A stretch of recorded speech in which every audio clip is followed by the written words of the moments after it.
algumas reflexões sobre conceitos, também já refletimos a respeito da violência, refletimos também a respeito da desigualdade com relação a pessoas trans.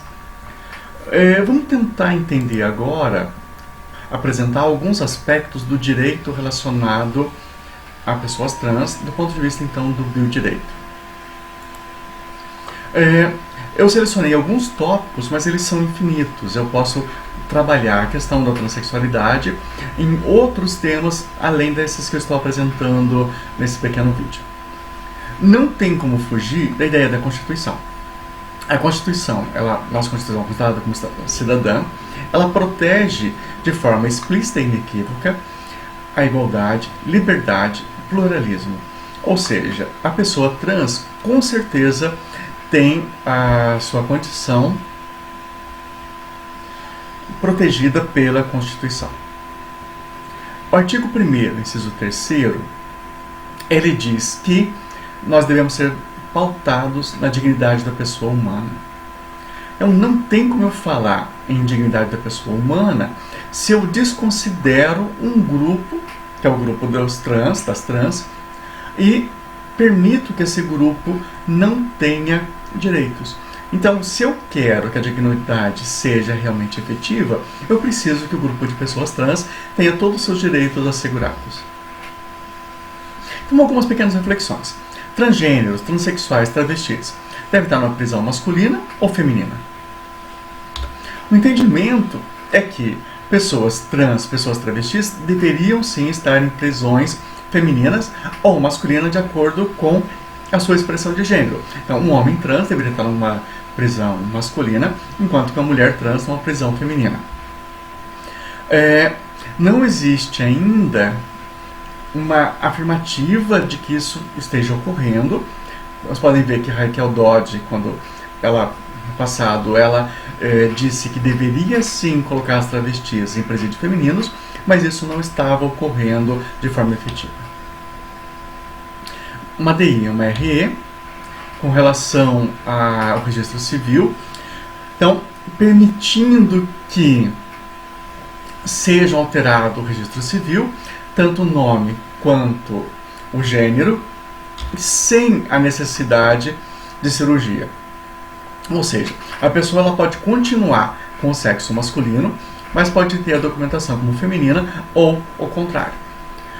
Isso é feito diretamente no cartório com uma série de documentos. Então, lá, certidão de nascimento, certidão de casamento, registro e assim por diante.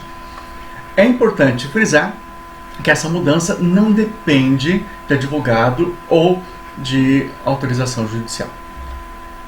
Adoção por transgênero, por transexual, por travesti, não existe nada que indefira, a não ser as próprias questões com relação a uma adoção.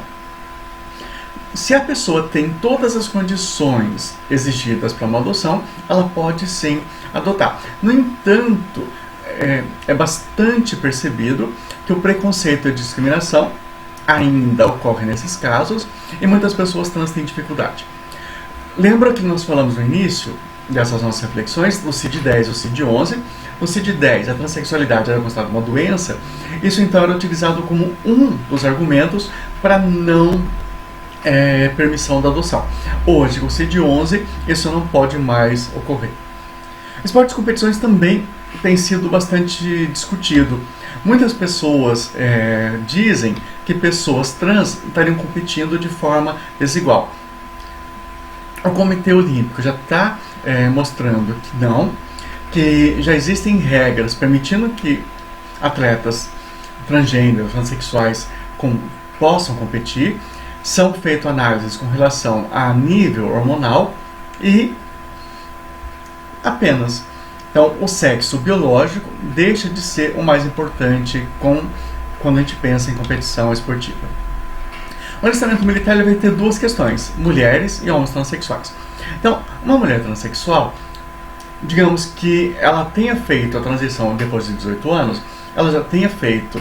Então, antes ela tinha o sexo masculino, tinha a documentação masculina, ela fez o alistamento, então ela tem que procurar os órgãos para que ela faça então a adequação e a baixa do seu nome, já que ela deixa de ser uma mulher. Se ela faz a cirurgia, não a cirurgia, porque não é necessária a cirurgia, mas ela altera a documentação antes dos 18 anos, quando ela completar 18 anos, ela não precisa se alistar.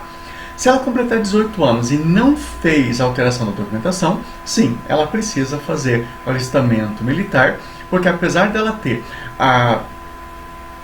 o corpo masculino e uma mente feminina, a documentação dela ainda é masculina.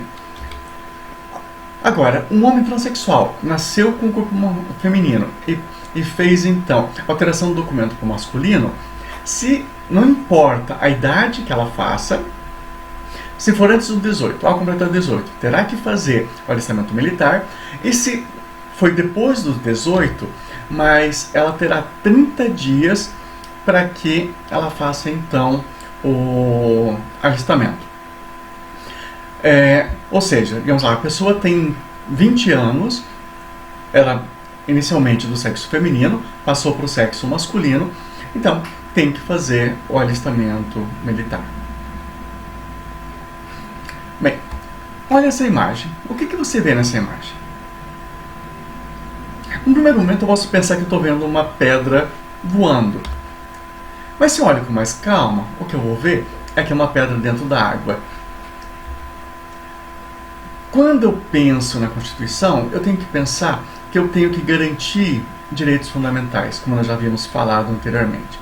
Então, eu preciso, da mesma forma com que essa pedra, eu preciso olhar para o mundo de novos pontos de vista. Eu preciso pensar a questão da transexualidade além daquilo que eu já conheço, além daquilo que eu possa ter dentro de mim como preconceito, e entender que são pessoas, e são pessoas com direitos como qualquer uma outra pessoa.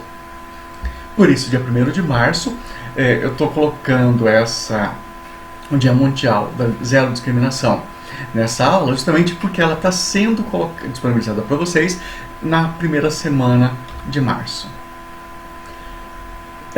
O símbolo da transexualidade é a borboleta, justamente porque a borboleta ela nasce na forma de uma larva e depois ela brota de dentro dela na forma de uma borboleta. A pessoa trans é mais ou menos isso. Ela nasce com um corpo, mas depois a sua mente demonstra que o corpo não está correto, então ela explora novas possibilidades e passa então para a transexualidade. E nós temos que, com certeza, respeitar essa forma de vida e entender que são pessoas e pessoas de direito. Nos vemos na nossa próxima aula. Uma boa semana a todos e a todas.